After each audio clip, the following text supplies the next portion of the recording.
Part 2। पिछले अंक में हमने देखा कि देविका अपने ससुराल में हर गलत बात का विरोध करती, तो उसकी वजह से देविका पर उसके ससुराल वाले बहुत अत्याचार करने लगे। एक दिन देविका ने सचिन से कहा, सचिन, मैं तुम्हारे घर में नहीं रह सकती, तुम मुझे आज ही मेरे घर शहर भेज दो, मैं अपने मम्मी पापा के पास रहूंगी। क्यों देविका, तुम शहर क्यों जाना चाहती हो? यहाँ तुम्हें किस बात की परेशानी है? किस बात की परेशानी नहीं है सचिन, तुम्हारे घर के आदमी औरतों के साथ जानवरों जैसा व्यवहार करते हैं, मैं ऐसे माहौल में नहीं रह सकती। देखो देविका, तुम्हें यहीं रहना होगा। तुम्हारी शादी मुझसे हो गई है, अब मैं तुम्हारा पति हूँ और यही तुम्हारा घर है। अच्छा, तो तुम्हें याद है कि मैं तुम्हारी पत्नी हूँ?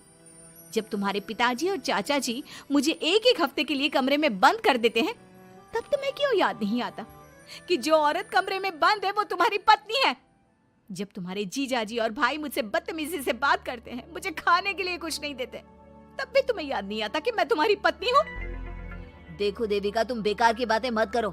तुम यहाँ ढंग से रहोगी, सबकी बात मानोगी, तो कोई तुम्हें कुछ नहीं कहेगा।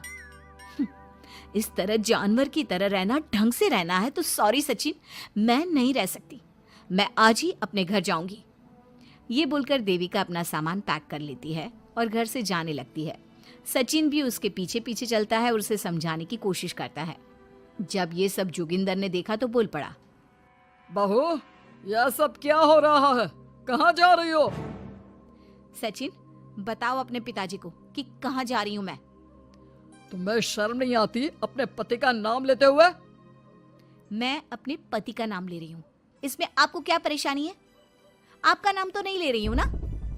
देविका, ये किस तरह से बात कर रही हो तुम पिताजी से? जिस तरह से करनी चाहिए उस तरह से कर रही हूँ बात। इससे अच्छी तरह से मैं तुम्हारे घर के किसी भी आदमी से बात नहीं कर सकती। तीनों की बात सुनकर घर के बाकी लोग भी वहां आ जाते हैं। तभी जोगिंदर कहता है, हमारे घर की औरतें अपने मर्दों का नाम नहीं लेती। तुम्हारे शहर में होता होगा, लेकिन हमारे यहाँ पर ऐसा कुछ नहीं होता। बहू, सचिन तुम्हारा पति है, तुम उसका नाम मत लिया करो। तुम अपने पति का नाम लेने की जगह ए जी, ओ जी, सुनो जी कहा करो। पति ना परमेश्वर होता है। तो परमेश्वर का तो हम नाम लेते हैं। क्यों माँ जी, क्या आप अपने इष्ट देव का नाम नहीं लेती? माँ जी, ये सब इन पुरुषों के बनाए तौर तरीके हैं, औरतों को दबाने के लिए। ये बेशर्म लड़की ऐसा नहीं सुधरेगी। ये हमारे घर की औरतों को भड़का रही है। सचिन, तुम इसे चुप कराओगे या फिर मैं करूं? नहीं नहीं पिताजी, मैं अभी समझा देता हूँ। चलो देविका अंदर, और कितना तमाशा बनाओगी मेरा। सचिन, मैं अंदर नहीं बाहर जाऊंगी, अब मैं यहाँ नहीं रह सकती। देविका की बात सुनकर महेंद्र कहता है, भाई साहब, ये लड़की इस घर से और गांव से बाहर ना जानी चाहिए, नहीं तो हमारे घर और गांव की औरतें भी ऐसी ही हरकतें करेंगी, वो भी मर्दों के खिलाफ बगावत करेंगी। और मैं भी देखती हूँ कि मुझे घर से बाहर जाने से कौन रोकता है। बहू, इनसे बहस करने का कोई फायदा नहीं, तुम अंदर चलो। इस गांव के मर्दों के अंदर बहुत अहंकार भरा हुआ है। देविका किसी की बात नहीं सुनती और अपना सामान उठाकर घर से बाहर जाने लगती है। तभी वहां मोहन और कल्याण आते हैं। कल्याण देविका के हाथ में से उसका सूटकेस छीन लेता है और मोहन देविका को जोरदार थप्पड़ मारता है। देविका का सर दीवार में लगता है और वो बेहोश हो जाती है। देविका, देविका तुम ठीक तो हो? भैया, आपकी हिम्मत कैसे हुई मेरी पत्नी पर हाथ उठाने की? सचिन, तुम जल्दी से देविका भाभी को अंदर कमरे में ले जाओ, मैं अभी वैद्य जी को लेकर आती हूँ। वीना जल्दी से वैद्य जी को लेकर आती है। वैद्य जी थोड़ी देर तक देविका की जांच करते हैं और कहते हैं, मुबारक हो आप सबको, आपकी बहू माँ बनने वाली है। अभी तो मैं आपको दवाई दे देता हूँ, लेकिन आगे इनके इलाज के लिए आपको दाई अम्मा को बुलाना होगा। ये बात सुनकर घर के सभी लोग खुश होते हैं। देविका को जब होश आता है, उसे ये बात पता चलती है तो वो बहुत खुश होती है। वो सबसे कहती है, मैं अपने बच्चे को यहाँ नहीं रख सकती। क्यों बहू, क्या हुआ? अब तुम ये सब बातें मत सोचो, तुम्हें आराम करना चाहिए। नहीं माँ जी, आप नहीं समझ रही। अगर मेरा बेटा हुआ तो इस घर के मर्दों की तरह अहंकारी और औरतों पर जुल्म करने वाला बनेगा, और अगर मेरी बेटी हुई तो वो जानवरों की तरह जुल्म सहने वाली बनेगी। और दोनों ही अनपढ़ रहेंगी। देविका की बात सुनकर घर की सभी औरतों को पहली बार एहसास हुआ कि वो किस अंधकार वाले समाज में जी रही हैं। लेकिन फिर भी घर की सारी औरतें उसे ही समझाती हैं। बहू देखो, तुम्हारी बात सही है, लेकिन तुम इस हालत में सफर नहीं कर सकती। हाँ बहू, तुम यहीं रहो, अपना और अपने बच्चे का ख्याल रखो। देखो ना देविका भाभी, हमें बिल्कुल भी पढ़ना लिखना नहीं आता, अपना नाम भी नहीं लिख पाते, तो आप मुझे थोड़ा पढ़ा दीजिए ना। देविका, तुम्हारी बातें सुनकर पहली बार हमें एहसास हुआ है कि कैसे माहौल में हम जी रहे हैं। तुमने हमारे अंदर उम्मीद की नई रोशनी पैदा की है। यहाँ से मत जाओ तुम। देविका ने घर की औरतों की बात सुनी तो उसका दिल पसीज गया। उसने गांव में ही रहने का फैसला लिया। वो अपने घर की औरतों को रोज पढ़ाती, उन्हें अपने अधिकारों के बारे में, देश के बारे में बताती। इसी तरह कई दिन बीत गए और एक दिन सुजाता ने सचिन से कहा, सचिन, देविका की तबीयत ठीक नहीं, तुम जल्दी जाकर दाई अम्मा को बुला लाओ ना। भाभी, दाई अम्मा क्या कर लेंगी? आप किसी डॉक्टर को बुला लो, मेरी तबीयत ठीक नहीं है।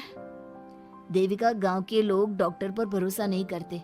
दाई अम्मा बरसों से ये काम कर रही है, वो तुम्हें ठीक कर देगी। सचिन, तुम्हारे घर वाले अनपढ़ हैं, तुम तो पढ़े लिखे हो ना, देख नहीं रहे मेरी हालत क्या हो रही है। तभी तो बोल रहा हूँ, समय बर्बाद मत करो, मैं अभी आता हूँ। सचिन दाई अम्मा को बुलाकर ले आता है। दाई अम्मा घरेलू नुस्खों से देविका का इलाज तो कर देती है। कुछ समय के लिए उसकी हालत भी स्थिर हो जाती है, लेकिन वो पूरी तरह से ठीक नहीं होती। फिर देविका सचिन से कहती है, सचिन, मुझे समझ में नहीं आ रहा तुम मुझे डॉक्टर के पास क्यों नहीं ले जा रहे। मैं माँ बनने वाली हूँ और मुझे ये भी नहीं पता कि मेरा हेमोग्लोबिन कितना है। दाई अम्मा कर रही है ना तुम्हारा इलाज। लेकिन दाई अम्मा को कुछ समझ में नहीं आ रहा कि मेरे साथ क्या हो रहा है। अगर देखो तुम मुझे नहीं लेकर गए ना तो मैं खुद ही चली जाऊंगी। अगले दिन देविका की तबीयत दोबारा बिगड़ जाती है और दाई अम्मा के किसी भी नुस्खे से वो ठीक नहीं हो रही थी। देविका ने सारी हिम्मत जुटाई और वो अकेले ही डॉक्टर के पास जाने लगी।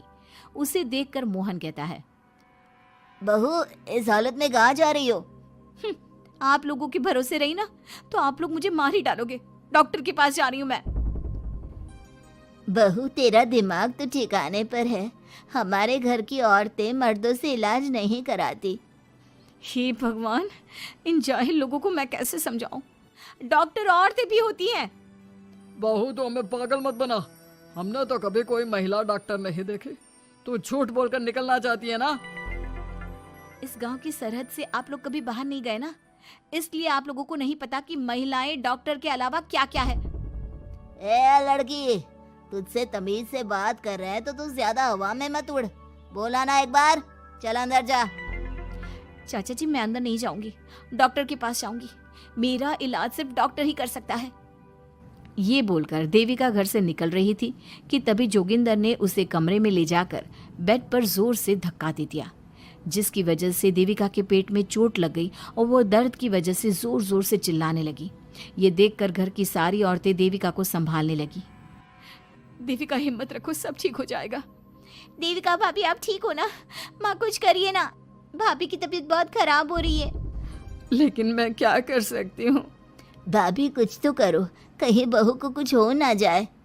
उधर जोगिंदर मेन गेट पर बड़ा सा ताला लगा देता है और कहता है, आज के बाद इस घर से कोई भी औरत बाहर नहीं निकलेगी। देविका का बच्चा भी इसी घर में होगा, ये जिंदा रहे या मर जाए। जोगिंदर की बात सुनकर सभी औरतें बाहर आती हैं। जब विमला को इस बात का एहसास हो जाता है कि जोगिंदर देविका को डॉक्टर के पास किसी कीमत पर नहीं जाने देगा, तब विमला पहली बार अपना घूंघट उठाकर तेज आवाज में कहती है, मैं भी देखती हूँ देविका को डॉक्टर के पास जाने से कौन रोकता है। आज देविका डॉक्टर के पास जाकर रहेगी। देविका की सास का घूंघट आखिरकार उतर ही गया। घर के आदमियों ने पहली बार विमला का ये रूप देखा था और उसकी तेज आवाज पहली बार सुनी थी। क्या विमला अपनी बहू की जान बचा पाएगी या जोगिंदर अपनी पत्नी की आवाज भी दबा देगा? ये जानने के लिए हमारे अगले एपिसोड का इंतजार कीजिए और हमें कमेंट में ये भी बताइए कि घर की औरतों को आगे क्या कदम उठाना चाहिए।